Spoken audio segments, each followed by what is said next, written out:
Bismillahirrahmanirrahim. Assalamualaikum warahmatullahi wabarakatuh. Alhamdulillah wassalatu wassalamu ala Rasulillah wa ala alihi washabihi wa mawalah. Rabbi shrah li sadri wa yassir li amri wahlul 'uqdatam min lisani yafqahu qawli. Qala Allah Ta'ala fil Qur'anil Karim, a'udzu billahi minasyaitonir rajim. Bismillahirrahmanirrahim. Alladzi khalaqal mauta wal hayata liyabluwakum ayyukum ahsanu amala. Shadaqallahul azim. Karamun Bapak saudara yang dirahmati oleh Allah, teristimewa kepada Sahibul Bait Pak Haji Acin. Alhamdulillah kita bersyukur kehadirat Allah Subhanahu wa taala. Pada malam hari ini kita kembali lanjutkan kajian kita. Mudah-mudahan bisa terus istiqomah walaupun kadang sedikit ada gangguan macet. Allah kita akan terus untuk bisa terstruktur materi kita insyaallah dan menjadi majelis yang mabruk ya. Karena kata Rasul, khairukum man ta'allamal Qur'an wa 'allamahu. Jadi kita ini ingin menjadikan diri kita mendapatkan predikat yang terbaik di sisi Allah. Dan predikat terbaik itu kata Rasul, itu syaratnya dua. Ta'allamal Qur'an, mempelajari Al-Qur'an, wa 'allamahu, lalu mengajarkan. Jadi dua-duanya ini perkara yang wajib itu. Jadi ngaji, belajar itu untuk memahami perkara yang memang berkaitan dengan baik buruk, halal haram, itu adalah perkara yang wajib kita pelajari. Nah, lebih dari itu, kemudian mengajarkannya kepada orang-orang terdekat kita, termasuk keluarga kecil kita, keluarga besar kita, orang-orang yang siapapun yang mungkin kita ajak, itu juga termasuk wajib. Jadi, dalam satu ayat Allah sampaikan, wa anzir ashiratakal aqrabin. Jadi berilah peringatan kepada ashiratakal aqrabin, jadi keluarga dekat kamu. Gitu ya. Insyaallah kita berharap setelah kita dapat kajian malam hari ini nanti di rumah disampaikan lagi gitu ya. Itu harapan besarnya di sana supaya kemudian kewajiban kita menjadi gugur. Salam dan salam marilah kita doakan kepada Allah semoga disampaikan kepada junjungan kita Nabi besar Muhammad sallallahu alaihi wasallam. Allahumma shalli ala Muhammad wa ala ali Muhammad. Bapak saudara yang dirahmati oleh Allah, sebelumnya sudah kita bahas tentang kewajiban berdakwah, maka malam hari ini kita akan membahas topik tentang ajal dan optimalisasi amal gitu ya. Karena tadi udah dipancing sama Pak Haji ya, mana diantara amal takarub yang harus kita prioritaskan saat ini ya. Jadi ketika bicara amal kan yang Allah tuntut di dalam Al-Mulk ayat 2 seperti tadi kita baca di awal, alladzi khalaqal mauta wal hayata liyabluwakum ayyukum ahsanu amala. Allah menciptakan kematian dan kehidupan untuk apa? Menguji kalian siapa amalnya yang terbaik ya. Nah, setelah kemudian kita mampu menghadirkan amal yang terbaik, kita ingin amal yang terbaik itu optimal. Ya kan, terlebih sisa umur kita kan tidak berapa lagi nih, ya kan? Nah, kata Allah, ka'annahum yauma yarawna lam yalbasu illa asyiyatan aw duhaha. Kehidupan kita di dunia ini ibarat asyiyatan aw duhaha kata Allah. Sesaat di waktu sore, sesaat di waktu pagi. Yang jelas sesaat di waktu sore itu kata Imam Ibnu Katsir dari zuhur sampai maghrib. Hari ini barangkali kita sudah di asar ya. Atau kan udah lewat asar, ya kan? Walau mau berapa lagi untuk sampai maghrib ya. Nah, maka kita berharap tabungan amal kita itu sebanyak mungkin, maka harus optimal, terbaik dan sebanyak mungkin gitu ya. Nah, Pak saudara yang dirahmati oleh Allah. Jadi Allah Subhanahu wa taala zat yang menghidupkan dan mematikan, yang tadi juga kita singgung, dan ini ayat dijelaskan di dalam Quran surah Al-Imran ayat 156. Jadi kata Allah, wallahu yuhyi wa yumitu. Jadi Allah lah yang menghidupkan dan mematikan gitu ya. Jadi kalau kita fahami lebih jauh ayat ini dalam tafsir Ibnu Katsir, kata beliau biyadil khalqu ya, di tangan Allah lah seluruh penciptaan ya. Jadi adanya kita hidup ini karena Allah yang menciptakan ya. Jadi dalam ayat disebutkan lam yakun syai'an madhkura, kita sebelum hidup ini tidak bisa disebut apa kita gitu kan, bukanlah sesuatu yang bisa disebutkan. Lalu kemudian Allah hidupkan kita, wa ilaihi yurja'ul umur, dan kepadanya lah kemudian seluruh urusan dikembalikan. Maka kata Ibnu Katsir, wala yahya ahadun wala yamutu illa bimasyiati wa qudratihi. Jadi seorang tidak akan hidup dan tidak akan mati kecuali dengan kehendak dan kudratnya Allah. Maka wala yuzadu fi umuri ahadin wala yunqasu minhu illa biqada'i wa qadrihi. Tidak akan ditambah pada umur seseorang, tidak juga akan dikurangi umur seseorang kecuali dengan qada'nya Allah dan kudratnya Allah. Gitu. Nah, ini yang mau kita dalami lebih jauh. Nah, ajal menurut para ulama itu adalah akhir waktu pada kematian dan jatuh tempo utang dan semacamnya. Ini secara bahasa ya. Atau jangka waktu sesuatu. Ini kitab-kitab yang menjadi rujukannya. Atau juga jangka waktunya dan waktu saat sesuatu itu berlalu. Itu secara bahasa definisi dari ajal. Karena memang kematian itu kan sebabnya cuma satu, ajal. Sementara yang lain itu hal saja, keadaan saja. Ya. Ada yang orang di tempat tidurnya saja ya juga meninggal juga. Ya, tidak harus sakit, tidak harus kecelakaan, tidak harus tenggelam gitu ya. Karena sakit, kecelakaan, tenggelam itu semuanya hal, keadaan ketika ajal itu datang. Nah, maka yang menjadi sebab kematian itu adalah ajal ya. Bapak saudara yang dirahmati oleh Allah, maka ajal menurut para ulama itu adalah jangka waktu yang ditetapkan untuk sesuatu atau perbuatan. Ya. Atau waktu yang ditetapkan untuk habisnya sesuatu. Ya, ini secara makna artinya hampir sama. Ya. Berarti arti ajal itu adalah akhir kehidupan seseorang atau habisnya umur seseorang. Saat ajal seseorang itu tiba, saat itu pula lah kematian datang menjemputnya. Karena memang tadi ajal itu adalah menjadi sebab bagi kematian. Ya. Hanya satu sebab kematian, yakni datangnya ajal. Ya. Maka ketika kematian datangnya ajal telah ditentukan waktunya sebagai suatu ketetapan dari Allah, ya. Di dalam Quran disebutkan wa makana linafsin antamuta illa biidnillahi kitaban muajjala. Jadi sesuatu yang bernyawa tidak akan mati melainkan dengan izin Allah sebagai ketetapan yang telah ditentukan waktunya. Ya. Ali Imran ayat 145. Nah, oleh karena itu, apa konsekuensinya? Manusia tidak akan bisa lari menghindar datangnya ajal. Tidak bisa lari. Ya, bahkan Allah tegaskan dengan kalimat Qul innal mautal ladzi tafirruna minhu fa innahu mulaqikum. Ya, katakanlah kata Allah, sesungguhnya kematian yang kalian lari darinya itu tetap akan menemui kalian. Ya. Bahkan kata Allah, aina ma takunu yudrikkumul mautu walau kuntum fi burujim musyayyadah. Jadi di mana saja kalian berada, kematian itu akan menjumpai kalian kendati kalian berada dalam benteng yang tinggi lagi kokoh. Ya. Jadi kalau ajal itu sudah datang ya pasti kematian itu akan datang, gitu ya. Nah, cuma hari ini kan banyak orang yang merasa hidup selama-lamanya. Ya kan mau berbuat sesuka hatinya, kan luar biasa. Kalau kita ikutin kan pemberitaan hari ini luar biasa, kemaksiatan yang dilakukan ya. Itu tanpa lagi mengenal bahkan rasa malu pun juga hampir nggak ada lagi itu. Jadi ada korupsi yang sampai 80%. Jadi kalau zaman Soeharto katanya korupsi cuma 30%. Kalau hari ini kan korupsi dilakukan oleh para pejabat sampai 80%. Ya. Itu kan udah terkuak kemarin ya, korupsi dari apa? BTS Menteri Kominfo itu ya. 10 triliun yang dicairkan, cuma 2 triliun yang bisa dipertanggungjawabkan. Berarti 8-nya kan udah dibagi-bagi barangkali itu. Itu yang disebut korupsi udah luar biasa itu. Jadi seolah-olah bahwa kematian itu tidak pernah hadir kepada mereka gitu. Bayangnya begitu, hidup mau selama-lamanya. Ya. Nah, semua yang disangka sebagai sebab maut, baik berupa sakit, perang dan seterusnya, sejatinya itu bukanlah sebab. Yang tadi sudah kita singgung. Semua itu hanyalah kondisi yang di dalamnya kadang terjadi kematian, namun kadang juga Khalid bin Walid itu hampir semua perang udah diikutin ya. Perang-perang yang luar biasa, hampir seluruh tubuhnya itu udah kena tombak, kena pedang ya. Tapi beliau wafatnya itu malah di atas tempat tidur. Kenapa? Karena memang kematian itu bukan karena hal-hal tadi, keadaan-keadaan tadi, apakah itu kecelakaan, apakah itu di medan perang gitu ya, apakah itu karena sakit dan seterusnya. Kenapa? Karena menjadi sebab kematian itu adalah datangnya ajal. Ya.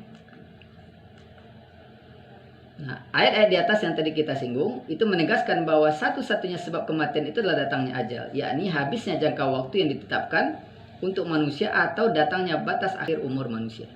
Nah, cuma kan kita nggak pernah dikasih tahu berapa umur kita, ya kan? Tidak pernah dikasih tahu. Cuma memang kata Rasul beri aba-aba bahwa umurnya umat Nabi Muhammad ya kira-kira sitin ila sab'in, 60 sampai 70 rata-rata gitu ya. Tidak ada yang lebih dari itu. Nah, tinggal kita ngitung-ngitung aja hari ini kan. Udah mau berapa kan? 40, 50 gitu ya. Nah, tapi jangan kemudian dipatok, wah masih ada 10 tahun lagi kan 60 gitu kan. Jangan ya. Nah, ketika itulah Allah Subhanahu wa taala mematikan dengan mengutus malaikat maut untuk mencabut ruh dari jasad. Ya. Nah, malaikat pencabut nyawa ya, disebutkan dalam Quran surat Sajdah ayat 11. Qul yatawaffakum malakul mautil ladzi wukila bikum tsumma ila rabbikum turja'un. Katakanlah, kata Allah, malaikat maut yang diserahi untuk mencabut nyawamu akan mematikanmu, kemudian hanya kepada Tuhanmu lah kamu akan dikembalikan. Ya. Nah, berikutnya apa lagi yang harus kita pahami tentang ajal? Bahwa ajal tidak dapat dimajukan dan tidak dapat dimundurkan. Ya. Jadi kata Allah dalam Quran surah Al-Hijr ayat 5, ma tasbiqu min ummatin ajalaha wa ma yastakhirun. Ya. Jadi tidak ada satu umat pun yang dapat mendahului ajalnya dan tidak pula dapat memundurkannya.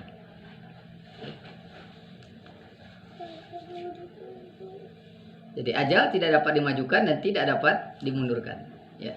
Bahkan Allah awali dengan kalimat walan yuakhirallah. Jadi diawali dengan lan, sekali-kali tidak akan. Ya. Jadi kalau lan itu lebih tegas dari la. Lan itu sekali-kali tidak akan Allah tangguhkan ya kematian seseorang idza jaa ajaluha. Idza jaa ajaluha. Jika ya telah datang waktu kematiannya. Jadi tidak akan dimundurkan ya, walaupun sesaat. Nah, ini yang menunjukkan bahwa kata lan di sini itu menunjukkan penafian selama-lamanya, tidak akan pernah. Ya. Itu kalau mau kita dalami lebih jauh ayat ini secara bahasa. Nah, oleh karena itu ya, berjuang belum tentu mati tadi. Ya. Seperti Khalid bin Walid ya, walaupun di medan tempur sudah kena tombak, kena panah macam-macam, tapi tetap wafatnya di atas tempat tidur. Ya. Begitu pula tidak berjuang belum tentu juga akan tetap hidup. Ya. Yang punya harta mau berapapun hari ini tetap juga akan mati. Jadi bagaimanapun dia punya, kalau sekarang kan hitungan orang kalau kaya itu tidak lagi miliaran, udah triliunan. Ya.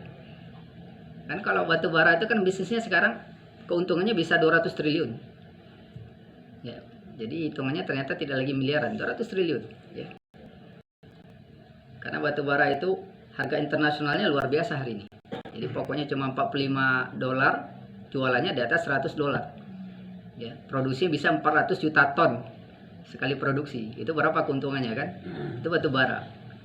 Di Indonesia dan kita adalah produksi batu bara terbesar di dunia. Tapi bos-bosnya yang menguasai batu bara itu semuanya ya mereka-mereka yang disebut hari ini para oligarki ya. Jadi batu bara di Indonesia itu kan ibarat seperti gali pasir aja. Ya kan? Itu batu bara. Belum lagi nikel gitu ya. Jadi nikel itu ibarat ngambil pasir aja yang ada di Sulawesi itu. Jadi tambang terbuka katanya. Ya. Nah, cuma sayangnya nikel itu diolah oleh smelter yang pabriknya dari 23 21 Cina punya. Ya kan? Jadi kita nggak dapat apa-apa.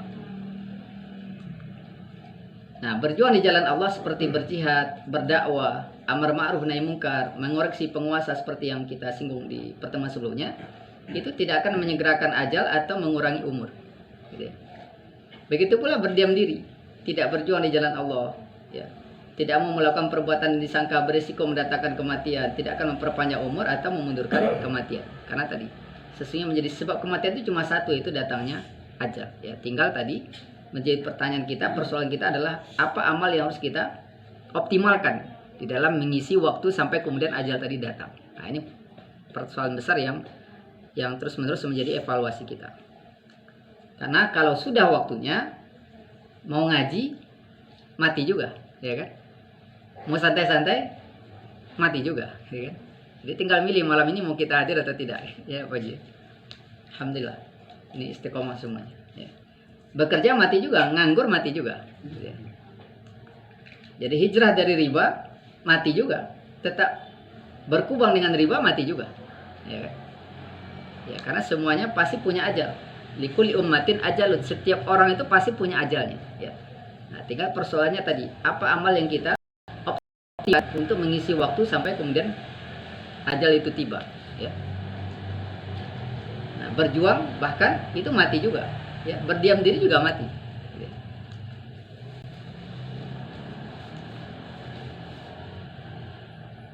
Taat juga akan mendatangkan ajal. Kalau sudah waktunya mati juga kita. Ya. Dalam keadaan maksiat juga mati. Ya.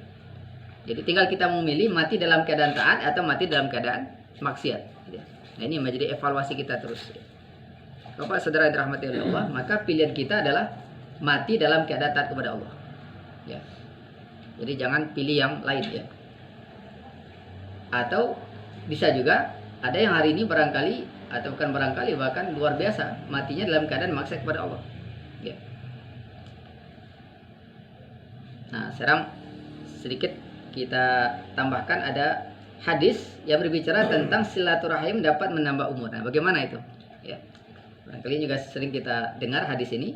Ya, kata Rasulullah SAW, "Man sarrahu an yubsata lahu rizquhu ayun sa'alahu fi atharihi falyasil rahimahu." Ya. Jadi siapa saja yang suka dilapangkan rezekinya dan ditambah umurnya, hendaklah ia bersilaturahim. Ini hadisnya sahih, ada di dua kitab, Sahih Bukhari, Sahih Muslim, ya. Abu Daud di sini ya, dan Ahmad. Nah, bagaimana kita memahami hadis ini? Jadi, dalam hal ini, ya, para ulama menyebutkan bahwa yang dimaksud dengan pertambahan umur bukanlah penundaan ajal, ya. Jadi yang bertambah itu sebenarnya apa? Adanya keberkahan umur dan ketaatan kepada Allah. Ya. Jadi umurnya segitu, 60, 60, 50, 50. Tapi yang berbeda kita dengan yang lain adalah berkahnya. Karena berkah berarti di dalamnya ada kebahagiaan dan ada tambahan kebaikan. Itu yang berkah. Gitu ya. Nah, maka sebenarnya yang dimaksud di dalam topik pertambahan umur dalam hadis silaturahmi itu berbicara tentang keberkahan umur dan ketaatan kepada Allah Subhanahu wa taala. Ya. Karena ketika bersilaturahim, silaturahim ini kan kepada keluarga ya, keluarga besar. Maka kita akan menguatkan hubungan, apalagi dalamnya juga ada ajakan untuk kepada kebaikan. Ya, ada dakwah di situ. Itu jauh lebih baik lagi gitu ya. Nah, itu yang dikatakan tadi akan melahirkan keberkahan umur. Ya. Nah, maka jangan lupakan ya, orang-orang terdekat kita juga termasuk orang-orang yang harus kuat membentengi kita gitu ya. Anak kita, istri kita gitu ya. Keluarga kecil kita, termasuk keluarga besar kita adalah orang-orang yang harus kita ajak untuk berubah. Kalau belum berubah, kalau sudah berubah harus istiqomah. Nah, itu caranya bagaimana? Dengan cara dibina. Ya, makanya Rasulullah SAW itu kan diperintah oleh Allah dengan kalimat wa andir asyiratakal akrobin. Jadi berilah peringatan kepada keluarga kamu yang terdekat. Nah, jadi jangan yang jauh-jauh aja yang kita kejar, yang dekat-dekat siling kita itu pastikan juga diajak berubah, gitu ya. Istiqomah. Istri kita, anak-anak kita, gitu ya. Karena boleh jadi kemudian yang membuat kita jatuh itu gara-gara orang terdekat tadi, ya kan? Nah, itu juga harus kita perhatikan ya. Gara-gara permintaan istri yang suka ngemil, ngomel akhirnya jatuh juga kan itu. Ya udahlah, pinjam juga lah dari bank gitu kan. Karena gak kuat-kuat gitu ya untuk bertahan dari kondisi hari ini yang begitu luar biasa ya. Nah, kemudian bisa juga maknanya adalah bukan pertambahan umur biologis tetapi umur sosiologis. Jadi bisa di peninggalannya, jejaknya, asar umurnya yang terus mendatangkan manfaat dan pahala setelah kematiannya. Ya. Itu maksud dari pertambahan umur dari hadis silaturahim. Ya. Nah, maka di dalam tafsir ya Ibnu Katsir ya ketika menjelaskan Quran surah Fatir ayat 11 ya, beliau menegaskan bahwa innallaha la yu'akhiru nafsan idza ja'a ajaluha. Jadi si Allah tidak akan mengakhirkan kematian seseorang jika telah datang ajalnya. Nah, itu satu yang sudah terkunci tadi ya. Wala yu'akhirallahu nafsan idza ja'a ajaluha. Nah, wa inna ma ziyadatul umur. Nah, sesungguhnya bertambahnya umur itu bagaimana? Bidzurriyatis shalihah. Yaitu dengan keturunan yang soleh. Yarzuqul abda, yang Allah karuniakan kepada seorang hamba. Lalu fayad'una lahu min ba'dihi. Lalu si anak yang soleh tadi itu mendoakan setelah kematiannya, ya. Fayalhikahu du'auhum fi qabrihi. Ya, lalu kemudian doa mereka menyusulinya di kuburnya. Fadzalika ziyadatul umri. Maka itulah yang dimaksud dengan pertambahan umur, ya. Jadi itu yang disebut tadi dengan keberkahan. Dalam perkara yang berkaitan dengan perintah, maka seoptimal kemampuan. Nah, maka perintah itu yang mana? Yang wajib, yang sunnah. Kalau yang mubah sama makruh itu tadi pilihan. Jangan terlalu banyak ini. Waktu-waktu kita, apalagi yang usia-usia kita ini sudah senja semua ini kan. Ya, karena nggak ada juga jaminan walaupun masih muda kayak Firly ini kan, belum tentu juga. Nah, jadi semuanya ya. Jadi kita pastikan semuanya berkualitas ya. Nah, contoh berikutnya. Usia singkat tapi penuh berkah. Siapa lagi nih? Abu Hurairah. Ditakdirkan oleh Allah hanya bersama Nabi SAW tidak kurang dari 3 tahun. Jadi dia masuk Islam itu sekitar 3 tahun menjelang Nabi wafat. Abu Hurairah, ya. Tapi ternyata dalam waktu 3 tahun itu beliau gunakan untuk Islam. Apa buktinya? Tidak kurang dari 4 karung hadis Nabi SAW berhasil beliau kumpulkan. Masya Allah. 3 tahun 4 karung hadis, ya. Berapa jumlahnya? Itu lebih kurang 5.374 hadis. Jadi beliau gunakan malamnya saat orang lain lelap dalam tidur untuk belajar dan menghafal, ya. Jadi hafalan hadis beliau yang terbanyak di antara para sahabat, ya, bahkan yang terbanyak di antara para sahabat. Walaupun kemudian masuk Islamnya belakangan, ya, 3 tahun menjelang Rasulullah wafat, ya. Jumlahnya mencapai tadi 5.374 hadis, ya. Maka setiap kali umat Nabi Muhammad SAW mempelajari dan mengamalkan hadis yang diriwayatkan oleh beliau, beliau tentu mendapatkan aliran pahala karenanya. Jadi siapa saya menunjuki kepada satu kebaikan, man sanna sanatan hasanatan, kata Rasul, siapa menunjuki seseorang kepada satu kebaikan, lalu diamalkan kebaikan tadi, maka si yang memberi petunjuk tadi akan mendapatkan pahala dari orang yang mengerjakan perbuatan baik tadi, tanpa mengurangi pahala dari orang yang mengerjakan itu. Bayangkan kalau kemudian kita mengajak dari satu orang tadi mengajak 5 orang, dari 5 orang mengajak lagi 10 orang, berapa lapis itu? Nah, itu yang pahala jariah itu di situ. Nah, itu yang harus kita prioritaskan, ya, perbuatan-perbuatan yang melahirkan pahala jariah, ya. Kalau cuma sedekah, ya, sekali kita bersedekah, ya, selesai dia, ya kan, satu tabungan dia. Tapi kalau ngajak 1 orang, lalu kemudian 1 orang tadi kemudian dia berdakwah lagi kepada 5 orang, ya, berlapis-lapis itu tabungan amal perbuatan kita. Nah, makanya kenapa dakwah itu dalam satu hadis yang tadi juga sudah disampaikan, disinggung dalam pertanyaan Pak Haji Acin, ya, di antara amalan takarub yang Allah paling cinta itu adalah an-nasihah, wahabbu taqarrabu ilayya abdi an-nasihah, dan perkara takarub yang paling aku cintai dari hambaku kepadaku, kata Allah, itu adalah an-nasihah, memberi nasihat. Nasihat itu intinya apa? Iradatul khair, mengajak orang untuk berubah, mengajak orang untuk melakukan kebaikan, gitu, ya. Nah, maka jangan lupakan 2 hal tadi, ya. Jadi ngaji untuk kemudian kita bisa berubah, supaya kita ini bisa tambah baik kalau memang sudah berubah, dan kemudian juga mengajak orang-orang sekeliling kita juga menjadi berubah dan menjadi tambah baik. Nah, itu dua-duanya adalah perkara yang wajib. Sebenarnya wajibnya sholat, sebenarnya wajibnya puasa. Nah, cuma kan belakangan ini atau mungkin selama ini kita menganggap yang wajib itu cuma sholat, cuma puasa, itu kan. Kemudian zakat bagi yang mampu, haji, itu kan. Orang habis-habisan di situ kan. Padahal haji luar biasa kan, korbanan materinya di situ. Tapi ada amalan yang, ya, tidak butuh biaya di situ sebenarnya. Kan cuma biayanya ngomong saja, ya kan. Ini syukur-syukur yang ada fasilitas ini kan tidak harus juga, ya kan. Modalnya ringan tapi pahalanya besar, gitu, ya. Itulah dakwah itu. Nah, maka jangan abaikan, ya. Nah, baik. Nah, itulah umur dan waktu yang berkah dalam kehidupan. Tidak banyak dan tidak panjang, tapi di sana Allah berikan kebaikan yang berlimpah, ya. Meraih pahala berlipat ganda. Nah, ini yang kita coba lihat nanti. Salat berjamaah, kata Rasul, 27 kali lipat, ya. Salat di Masjid Nabawi 1000 kali lipat, ya. Makanya orang berharap pergi umroh, pergi haji, gitu, ya. Salat duha tiap pagi menutup 360 cm, karena tubuh kita ini tersusun dari 360 cm, harus disedekahkan itu. Nah, bagaimana cara sedekahnya? Ya, salat duha, ya. Nah, yang menarik ini, dakwah kepada orang lain. Itu pahalanya bagaimana? Tanpa batas, gitu. Nah, ini yang tadi, pilihlah perbuatan-perbuatan yang amalnya optimal sebagai tabungan kita, ya. Nah, maka nggak kuat kita ini untuk umroh, untuk haji, gitu, ya, untuk umroh berkali-kali, ya, di sini, ya, untuk mengejar tabungan amal yang paling banyak, ya. Perbanyak untuk mengajak orang kepada kebaikan. Siapa itu? Orang-orang terdekat. Tak usah pusingkan dulu yang jauh-jauh, yang terdekat. Anak kita, istri kita, keluarga besar kita, mama kita, gitu kan, ponakan, ya. Dekat-dekat dulu, ya.